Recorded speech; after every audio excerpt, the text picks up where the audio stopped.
ప్రభువైన యేసుక్రీస్తు నామములో మీ అందరికీ హృదయపూర్వకమైన వందనాలు తెలియజేస్తున్నాను. ఈరోజు బైబిల్ గ్రంథం నుండి ఎస్తేరు గ్రంథాన్ని ధ్యానం చేయబోతున్నాం. ఎస్తేరు గ్రంథంలో మనకు తెలియనిదేముంది, కొత్తగా నేను చెప్పేదేముంది, మీరు వినేదేముంది అని అనుకుంటున్నారా? బైబిల్లో ఉన్న 66 గ్రంథాల ధ్యానంలో భాగంగా మనం తప్పక ఎస్తేరు గ్రంథాన్ని ధ్యానం చేయాలి. తెలిసిన విషయాలే అయినా మరొకసారి జ్ఞాపకం చేస్తాను. ఎస్తేరు గ్రంథ నేపథ్యం. ఎస్తేరు గ్రంథ నేపథ్యానికి ముందు మనం ఏం ఆలోచన చేయాలంటే, ఎందుకు ఎస్తేరు అక్కడ ఆ కోటలో ఉండవలసి వచ్చిందనే ఆలోచన రావాలి. యూదులు, ఇశ్రాయేలీల చరిత్ర మనకు తెలుసు.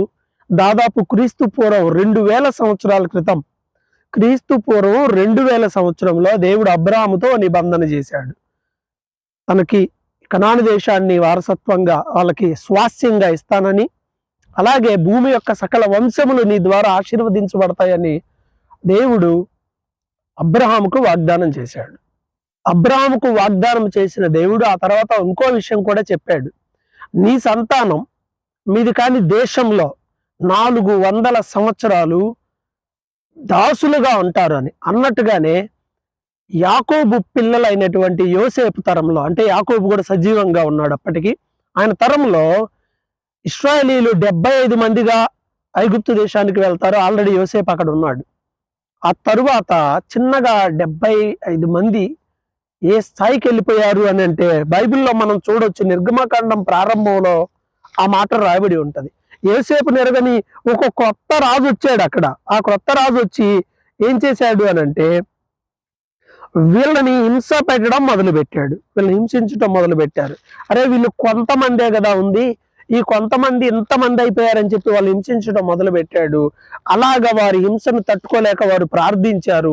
పర్యవసానంగా దేవుడు మోషే అనేటువంటి వ్యక్తిని అక్కడికి పంపించి నాయకుడినిగా వాళ్ళని అక్కడి నుండి విడిపించాడు. అంటే దాదాపుగా అక్కడి నుండి వాళ్ళు విడుదల పొంది కనాను దేశానికి వెళ్ళిపోయి మరలా న్యాయాధిపతులు పరిపాలన చేయటం, రాజులు పాలన చేయడం ప్రారంభమైంది. ఎగ్జాక్ట్ గా అబ్రహాము నుండి దావీదుకి 1000 సంవత్సరాలు. ఈ 1000 సంవత్సరాల కాలంలో దావీదు పరిపాలన చేయడం మొదలు పెట్టాడు. అంతకుముందు సౌలు కూడా ఒక 40 ఏళ్ళు పాలించాడు అనుకోండి. సో అలాగ 1000 సంవత్సరం, క్రీస్తు పూర్వం సంవత్సరమే 1000, ఆ టైంకి దావీదు పరిపాలన. అది అయిపోయిన తర్వాత ఇంకొంత కాలానికి ఏం జరిగింది అని అంటే, ఇశ్రాయేలీలు మందిరాన్ని ఏర్పాటు చేసుకున్నారు సొలొమోను ఆధ్వర్యంలో. ఆ తరువాత రాజ్యము 2గా డివైడ్ అయిపోవటం అనేది మనకి ఈ గ్రంథంలో కనిపిస్తుంది. రాజ్యము 2గా డివైడ్ అయిపోయింది. 2000 సంవత్సరంలో దేవుడు అబ్రహాముకు వాగ్దానం ఇవ్వడం, 1400 సంవత్సరం నాటికి ఇశ్రాయేలు కనాను దేశంలో ప్రవేశించడం, 1000 సంవత్సరానికి దావీదు పరిపాలన చేయడం, 920వ సంవత్సరం క్రీస్తు పూర్వం 920 నాటికి దేశం 2 భాగాలుగా విభజింపబడింది. ఉత్తర రాజ్యం, దక్షిణ రాజ్యంగా. ఇశ్రాయేలు గోత్రాలు 12లో 10 గోత్రాలు ఒకవైపు, మిగతా 2 గోత్రాలు యూదా బెన్యామీను గోత్రాలు యూదా రాజ్యంగా అవతరించాయి. ఒక 200 సంవత్సరాలకి, అంటే 720కి గుర్తుపెట్టుకోవాలి. క్రీస్తు పూర్వం డేట్స్ అన్ని పై నుండి కిందకు వస్తాయి. 1000 నుంచి 900, 800 అలా వెనక్కి వచ్చి 1 దగ్గర ఎండ్ అవుతాయి. క్రీస్తు శకం ఏడీలో 1 నుండి స్టార్ట్ అయ్యి ఇప్పుడు మనం 2025కి వచ్చాం. అలా ఉంటది. సో అలాగా ప్రారంభించబడిన ఒక 720 నాటికి ఇశ్రాయేలీలో ఉన్న 10 గోత్రాలు వారు చేసిన పాపములను బట్టి అష్షూరు రాజుకి చెరలోనికి వెళ్ళిపోయారు. అష్షూరు దేశానికి బానిసలుగా వెళ్ళిపోయారు. ఆ తరువాత 605లో బబులోను రాజు అయినటువంటి నెబుకద్నెజరు యూదా రాజ్యం మీద దాడి చేసి 3 దఫాలుగా వాళ్ళను కూడా తీసుకుని వెళ్ళిపోయాడు. 3 రౌండ్లుగా వెళ్ళిపోయారు. సో 70 సంవత్సరాల చెర అయిపోయింది. 70 ఏళ్ళు అంటే 586 నాటికి పూర్తిగా యూదులందరూ చెరలోనికి వెళ్ళిపోయారు. 605, 606 ఈ టైంలో వాళ్ళు చెరలోకి వెళ్ళారు. 70 ఏళ్ళు ముగించుకున్న తర్వాత తిరిగి 536లో తిరిగి యూదులు మరలా మీ దేశానికి వెళ్ళవచ్చు అని ఒక ప్రకటన వచ్చింది. 3 రౌండ్లుగా తిరిగి వచ్చారు. మొదటి రౌండ్ జెరుబ్బాబేలు ఆధ్వర్యంలో కొంతమంది, 2వ రౌండ్ లో ఎజ్రా ఆధ్వర్యంలో కొంతమంది, 3వ రౌండ్ లో నెహెమ్యా ఆధ్వర్యంలో కొంతమంది తిరిగి వచ్చి మందిర నిర్మాణం చేసే పని ప్రారంభించారు. ఈ గ్యాప్ లో, ఈ మధ్యలో జరిగింది ఏంటి అంటే, మొదటి రౌండ్ లో జెరుబ్బాబేలు తిరిగి వచ్చినప్పటికీ ఇంకా చాలా మంది యూదులు అక్కడే ఆ పర్షియాలోనే, ఆ పారసీక సామ్రాజ్యంలో అలాగే ఉన్నారు. బబులోను రాజ్యం అయిపోయింది. ఆ తర్వాత మాదీయులు వచ్చారు. పార్సీకులు వచ్చారు. ఆ రాజులు పరిపాలన చేస్తున్న కాలంలో ఎస్తేరు గ్రంథం అనే సంఘటన జరగటం మనం చూస్తాము. ప్రియులారా, ఈ ఎస్తేరు గ్రంథం యొక్క సంఘటన ఎప్పుడు జరిగింది అని అంటే, ఈ రాజు పాలన ఎవరు పరిపాలన చేస్తున్నారు? కొరెషు వెళ్ళండి అని ఆజ్ఞ ఇచ్చాడు కదా, ఆయన అయిపోయింది. ఆయన అయిపోయిన తర్వాత కొరెషు తర్వాత ఇంకో వ్యక్తి రాజు అవుతాడు. ఆ తర్వాత ఆశ్వరోషు రాజు అవుతాడు. ఈ ఆశ్వరోషు రాజు పరిపాలన 486 నుంచి 464 దాకా సాగింది అని చరిత్ర చెప్తుంది. ఆ టైంలో ఆయన హత్య చేయబడి చనిపోయాడు కాబట్టి ఎగ్జాక్ట్ గా తెలుస్తా ఉంది. ఈ టైంలో ఎస్తేరు రాణి అయ్యింది. ఇది విషయం. అంటే జెరుబ్బాబేలు, ఎజ్రా, నెహెమ్యా వీళ్ళందరూ కూడా ఉన్నారు. అయితే అక్కడ జరిగిన విషయం ఏమిటి అని అంటే, వీళ్ళు మొదటి రౌండ్ లో మందిర నిర్మాణానికి వెళ్ళారు. ఇంకా అది కొనసాగుతుండగా ఈ మధ్యలో జరిగిన సంఘటనే ఎస్తేరు గ్రంథంలో లిఖించబడింది. అందరికీ తెలుసు, ఎస్తేరు గ్రంథంలో 10 అధ్యాయాలు ఉన్నాయి. ఈ 10 అధ్యాయాల్లో మనం చూసేది ఏంటయ్యా అని అంటే, ఈ 10 అధ్యాయాల్లో మొదటి అధ్యాయంలో రాజైన ఆశ్వరోషు రాజ్యంలో ఉన్న అందరికీ కూడా విందుని ఏర్పాటు చేశాడు. 127 సంస్థానాలని బైబిల్ చెప్తుంది. అందులో హిందూ దేశము అని మన దేశం గురించి, భారతదేశం గురించి కూడా రాయబడి ఉంది. సో అందరికీ 127 సంస్థానంలో ఉన్న వాళ్ళందరికీ విందు చేశాడు. రాణి గారు కూడా ఆమె కోటలో ఆమె విందు చేస్తుంది. ఎందుకంటే రాజు రాణికి అంతఃపురాలు వేరువేరుగా ఉంటాయి. మనలాగా ఒక గది ఉండి ఈ గదిలోనే అట్లా ఉండరు. ఇప్పటికీ ఇక్కడ బ్రిటిష్ ప్రాంతంలో, ఇక్కడికి ఉండే దేశంలో ఒక ఫ్యామిలీలో పిల్లలుంటే, ఎదిగిన పిల్లలకు సపరేట్ రూమ్ ఉంటుంది. ఇప్పటికీ అది ఫస్ట్ నుంచి అలాగ వస్తుంది. మనకి ఉమ్మడి కుటుంబం అని చెప్పి మొత్తాన్ని ఒక వరండాలో వేసేస్తారు. అలా ఉండదు ఇక్కడ. కుటుంబం ఉమ్మడిగా ఉన్నప్పటికీ అందరూ ఒకే చోట వండుకుంటారు, ఆడే తింటారు. కానీ గదులు వేరువేరుగా ఉంటాయి, ప్రైవసీ ఉంటది వాళ్ళకి. సో రాజు అంతఃపురం వేరు, రాణి అంతఃపురం వేరు. ఆయన అక్కడ విందు ఏర్పాటు చేశాడు, ఈమె అక్కడ విందు ఏర్పాటు చేసింది. సో ఇద్దరు విందు ఏర్పాటు చేశారు, అంతా బాగుంది. అయితే ఏం జరిగిందంటే, ఈ విందులో బాగా తాగి ఎక్కువైపోయి రాజుగారికి, ఈ రాజుగారి చేష్టలే వేరుగా ఉంటాయి. సో అంతా ఏం చేశాడంటే, రాణి ఉంది, వస్తి అనేటువంటి ఈమె రాణి. ఈమె సాధారణమైన వ్యక్తి కాదు. మనం అనుకున్నట్టు ఒక రాజకుమార్తె. ఆమెకంటూ ఒక సెల్ఫ్ రెస్పెక్ట్ ఉంటది, ఆత్మాభిమానం అంటారే, అది ఒక ప్రతి రాణికి ఉంటది. ఇక్కడ ప్రతి ఒక్కరికి ఉంటది, రాణికి కదా కొంచెం ఎక్కువే ఉంటది.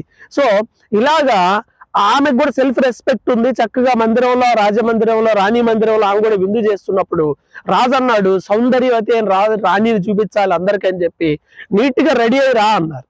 రాజే అక్కడికి వెళ్ళటమే కానీ రాణి ఇప్పుడు రాదు. అలాంటిది తన దగ్గరకు కాకుండా అందరు తాగి ఉన్నారు, వాళ్ళ దగ్గరకు రమ్మని చెప్పేసి అని అంటంతో రాణి ఏం చేస్తుందంటే, రాణి కదా తను పెరగటమే ఆత్మాభిమానంతో పెరిగింది కాబట్టి నేను రానని చెప్పేసి రాణి అయిన వస్తి తిరస్కరిస్తుంది. అలా తిరస్కరించిన తరువాత ఇక రాజు ఫీల్ అవుతాడు. అందరి ముందు ఏంటి నేను రమ్మంటే రాలేదు అని చెప్పి అక్కడ తన దగ్గర ఉన్న ప్రతి విషయాన్ని తన మంత్రివర్గంతో చర్చించి నిర్ణయాలు తీసుకోవడం రాజుకు అలవాటు. కాబట్టి ఇప్పుడు నేను ఏం చేయాలి అని చెప్పేసి అడిగినప్పుడు వెంటనే అక్కడ ఉన్న మంత్రి చెప్పారు, అయ్యా రాజ్యంలో ఈ విషయం తెలిస్తే, రాణిగారు రాజుగారు మాట లేదని తెలిస్తే ఎవరన్నా భార్యలు భర్తల మాట వింటారా? ఒక గుణపాఠం నేర్పాలి కాబట్టి ఆమెను రాణిగా ఉండకుండా తొలగించే అంది. కారణం ఏమీ లేకుండా రాణి అని వస్తేది ఏ తప్పు లేదు, ఆత్మాభిమానంతో ఉంది ఒక రాజకుమార్తెగా. కేవలం దేవుని ప్లాన్. కొంతమంది దీని మీద చర్చ పెడతారు, రాణి అయిన వస్తీ చేసింది రైట్ ఆర్ రాంగ్ అని. It's a plan of God, ఇది యాక్ట్ ఆఫ్ గాడ్, ఇది దేవుని చర్య. ఆ క్రమంలో ఆమె రాలేదు, పోయింది. పర్సనల్ గా కూడా చూసుకుంటే ఆమె చేసింది రైటే. తాగుబోతుల మధ్య దగ్గరికి సౌందర్యవతి అయి ఆమెంతా ధరించుకొని వచ్చి నిలబడటం అనేది అంత కరెక్ట్ అయిన విషయం కూడా కాదు. సో ఆమెను తిరస్కరించిన తర్వాత 2వ అధ్యాయంలో ఏం చేస్తారంటే, ఈ సంగతులు అంతా అయిపోయాక, అయిపోయిందయ్యా, ఇప్పుడు మన రాజ్యంలోనే ఒక మంచి అందంగా ఉండేటువంటి అమ్మాయిని మీకు రాణిగా ఉండేటట్టు చేద్దాము అని చెప్పేసి ఈ సంస్థానంలో ఉన్న ఈ 127 సంస్థానాలు ఏవైతే ఉన్నాయో వీటన్నిటిలో కూడా మొత్తం అందరిని అందంగా ఉండేటువంటి వారిని, యోగ్యులైన వారిని తెచ్చి ఆడ పెడదాం, ఒకళ్ళకి అప్పగిద్దాం, వాళ్ళకి కొంత సమయం ఇద్దాం. వాళ్ళకి ఏం చేశారట, వీళ్ళందరూ తీసుకొచ్చి షూషన్ కోటకు తీసుకొచ్చేసి అక్కడ వాళ్ళకి పరిచారకులను ఏర్పాటు చేసి వాళ్ళకి అవసరమైన అన్ని ఏం కావాలంటే అవన్నీ ఇచ్చి వాళ్ళను కొంతకాలం మెయింటైన్ చేసుకుందాం. వాళ్ళు నీట్ గా రెడీ అవ్వాలి. ఎందుకంటే రాజుగారు ఇష్టపడే రేంజ్ వాళ్ళు తయారవ్వాలి కదా. కాబట్టి వాళ్ళు శుభ్రంగా స్నానాభిషేకాలు, ఒక రాణి ఎలా ఉండాలో అవన్నీ వాళ్ళకి నేర్పించుదాం. వాళ్ళు బాగా అందంగా తయారు చేద్దాం. వాళ్ళ రాజుకి రోజు ఒకళ్ళు పంపిస్తారు రాజు దగ్గరికి. రోజు ఒకళ్ళు పంపిస్తా ఉంటే ఇక ఆ షిఫ్ట్ వచ్చినప్పుడు ఇంక వెళ్ళిపోతా ఉండాలి. ఇలా అందరు వెళ్తున్నారు, రిజెక్ట్ అవుతున్నారు. ఈ టైంలోనే 2వ అధ్యాయంలో మనకు చూడొచ్చు 7వ వచనంలో ఈ ఈ చెరలోకి వచ్చారు కదా యూదులు, కొంతమంది వెళ్ళారు, ఇంకొంతమంది వెళ్ళలా. ఆ వెళ్లకుండా ఉన్న వారిలో మొర్దెకై అనే యూదుడు కూడా ఉన్నాడు. ఆయనకి ఒక అమ్మాయి ఉంది, సొంత కూతురు కాదు కానీ తన పినతండ్రి కుమార్తె, అంటే బాబాయ్ కూతురు. మొర్దెకై చెల్లెలు అవుతుంది వరుసకి. అయితే వాళ్ళ తల్లిదండ్రులు లేరు కదా అని ఆమెను పెంచుకున్నాడు, కూతురుగా దత్తత తీసుకున్నాడు. సో ఇలా ఆమెను పెంచుకుంటూ ఉన్నారు. ఆమె చాలా అందంగా ఉంటుంది.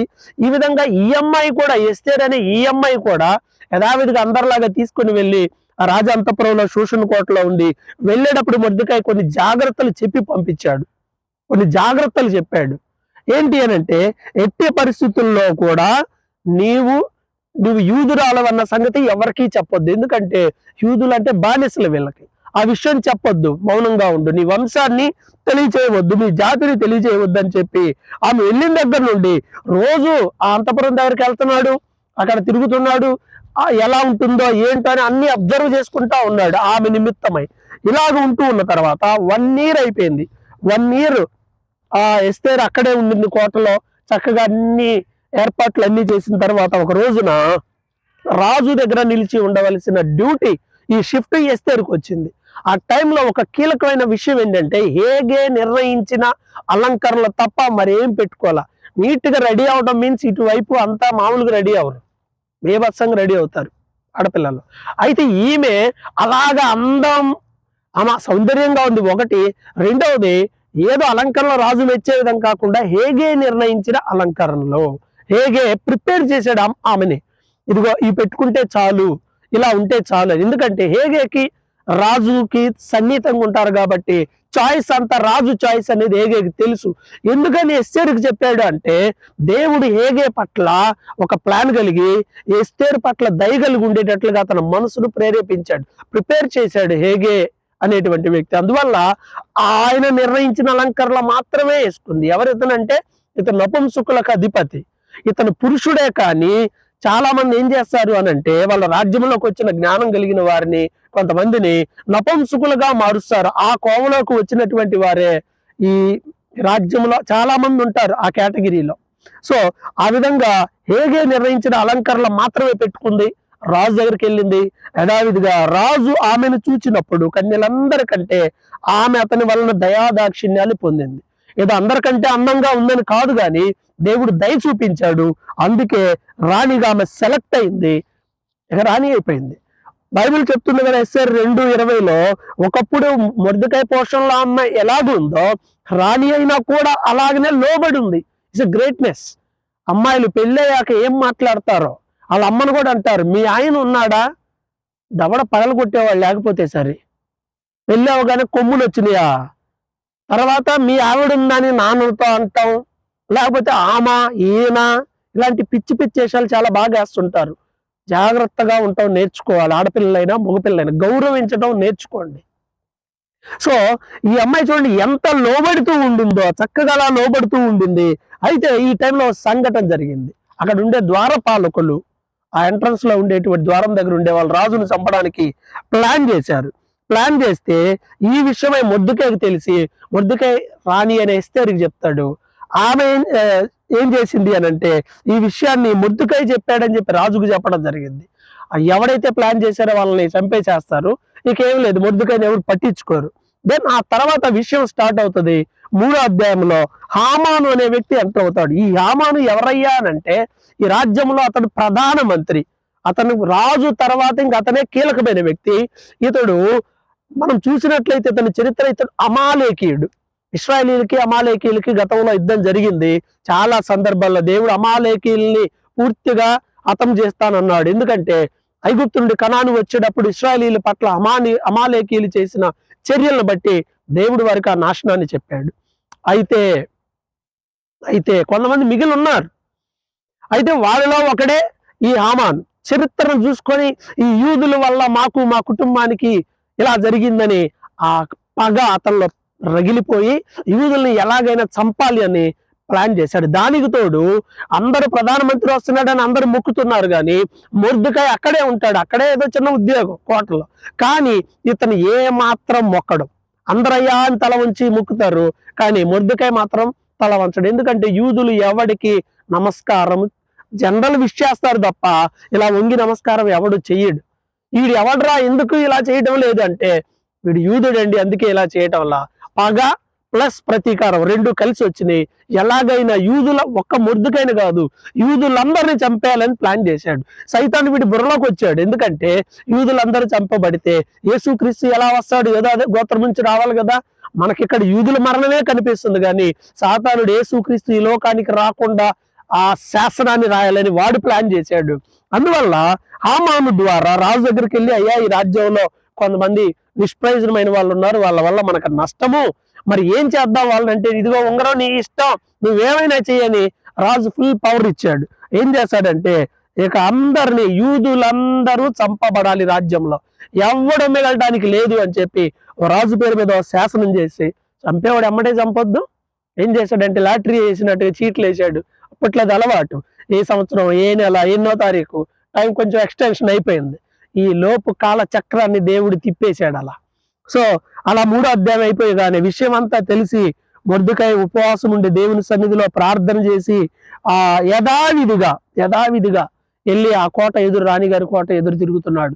ఏంటి ఏమైంది అని ఆమె తెలుసుకుంటే విషయం మొత్తం క్లియర్ గా చెప్తాడు. ఇదిగో యూదులను చంపడానికి హామాను ఇలా ప్లాన్ వేశాడు, నువ్వు వెళ్ళి రాజును కలవాలి, దీని గురించి మాట్లాడాలి అంటే, రాజు నా దగ్గరకు వచ్చి 4 రోజులు అవుతుంది, మనం ఆయన దగ్గరికి వెళ్ళడానికి లేదు, ఆయన మన దగ్గరకు రావటమే, మనం ఆయన పిలవకుండా వెళ్తే ఏం జరిగిద్దో తెలియదు. సరే మీరు ప్రార్థన చేయండి, నేను ఉపవాసం ఉంటా, మా పని వాళ్ళు ఉపవాసం ఉంటారు, అందరూ ఉపవాసం ఉంటారు అని 3 దినముల పాటు ఆమె ఉపవాసం ఉండి అంటది కదా.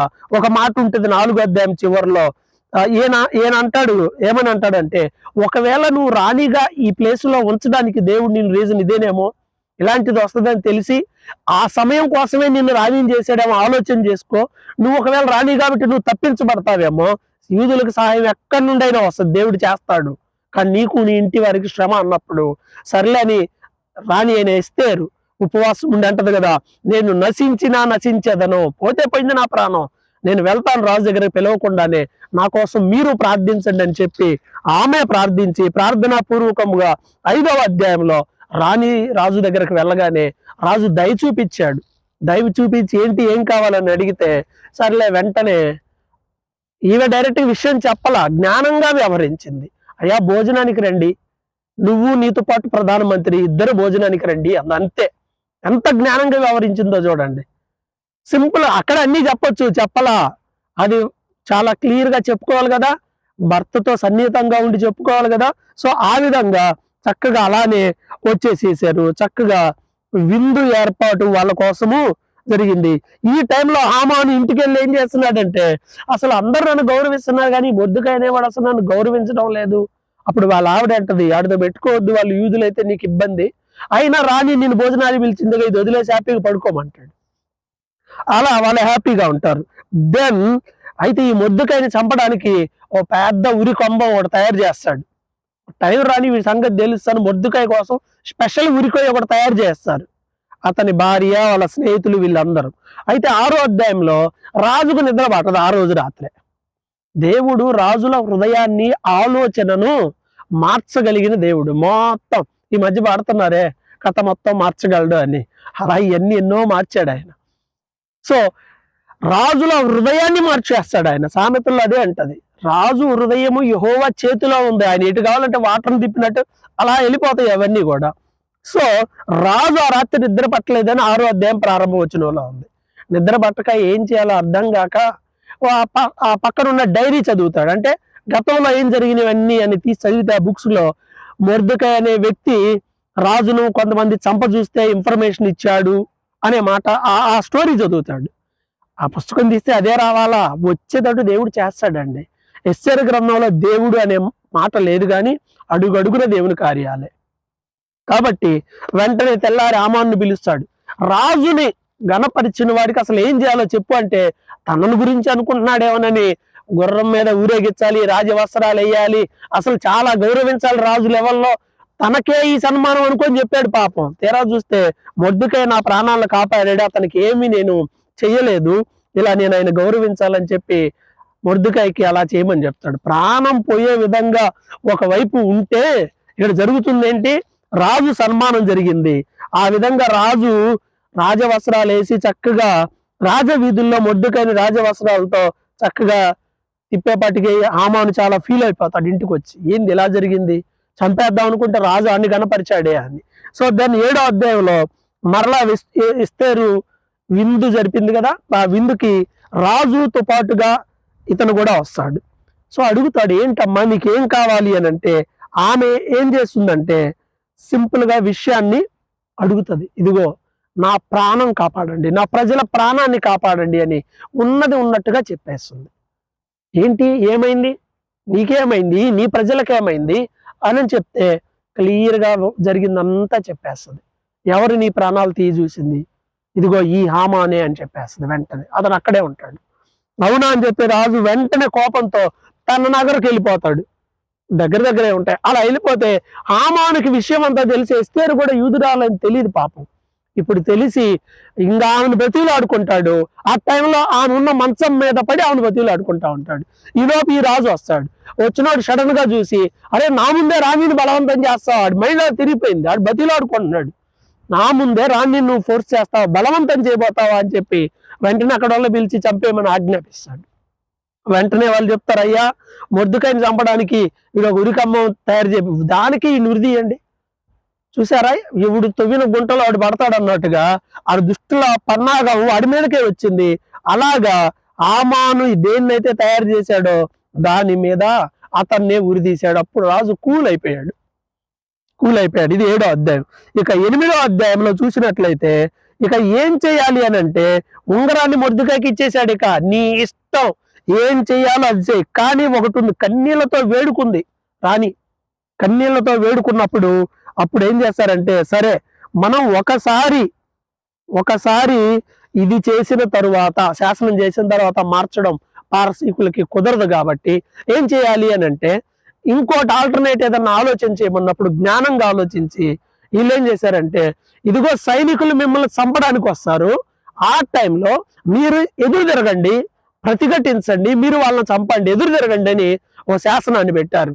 సో యూదులందరూ కూడా అలాగే రెడీ అయ్యారు. ఈ విధంగా ఆ టైం వచ్చినప్పుడు ఏం చేశారంటే హామాన్ ఫ్యామిలీ అంతా కూడా ఉరి తీయబడతారు, వాళ్ళు చనిపోతారు. యూదుల మీదకి కొంతమంది సైనికులు వస్తారు. యూదులందరూ కలిసి ప్రతిఘటించి ఆ వచ్చిన సైనికుల్ని చంపేస్తారు. వీళ్ళు తమ ప్రాణాలని కాపాడుకుంటారు. ఈ సంఘటన జరిగిన, ఇది 12వ నెలలో జరిగింది కాబట్టి ఈ సంఘటన జరిగింది.